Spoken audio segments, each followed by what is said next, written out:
ុំគិតថាសាកលបងមិនដងហើយនឹងមិនអី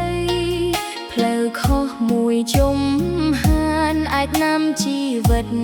ឲ្យឆ្ងាយពីក្តីស្រមៃធំដែលធ្លាប់ចង់សាងឡើងថ្មីអនាគតភ្លឺថ្លាអាចរលាយដោយមួយនាទីមិត្តអើយសូមគិតមើលមុននឹងដើរផ្លូវគ្រោះថ្នាក់គ្រឿងញៀនមិនមែនមិត្ត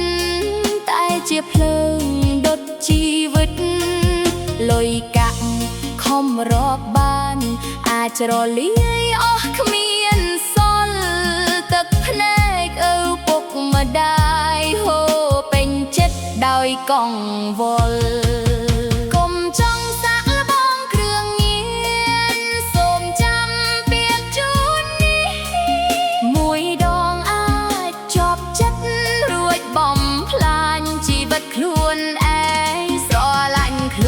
ស្រឡាញ់គ្រួសារថែរក្សាកតិសត្វថ្លៃថ្នូរ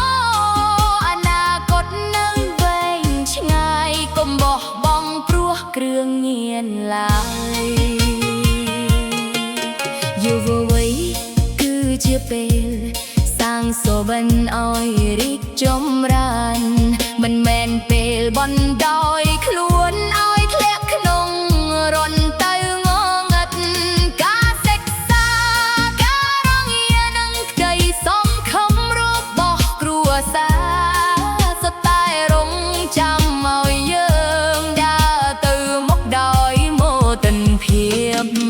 បើមានអ្នកអូទានឲ្យសាក៏របស់គ្រោះថ្នាក់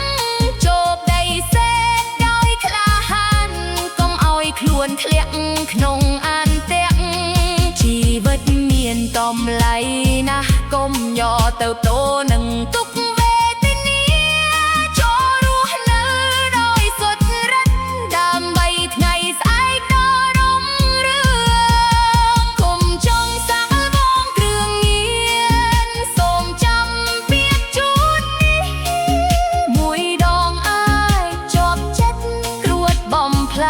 ជីវិតខ្លួនឯងស្រឡាញ់ខ្លួនស្រឡាញ់គ្រួសារថែរក្សាកតិសត្វថ្លៃថ្នូរ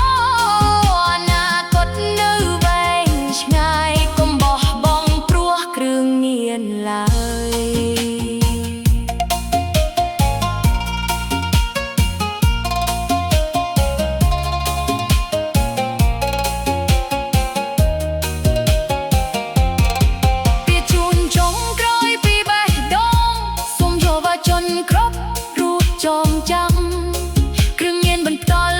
พอมองกลមានតែទុកព្រួយជាប់តាមចូលស្រកក្លិនល្អចូលស្រកខ្ទៃស្រមៃណស្រស់ស្អាតដើម្បីគ្រួសារដើម្បីសម្វងនឹងជីវិតដែលមានអនាគតភ្លឺថ្លា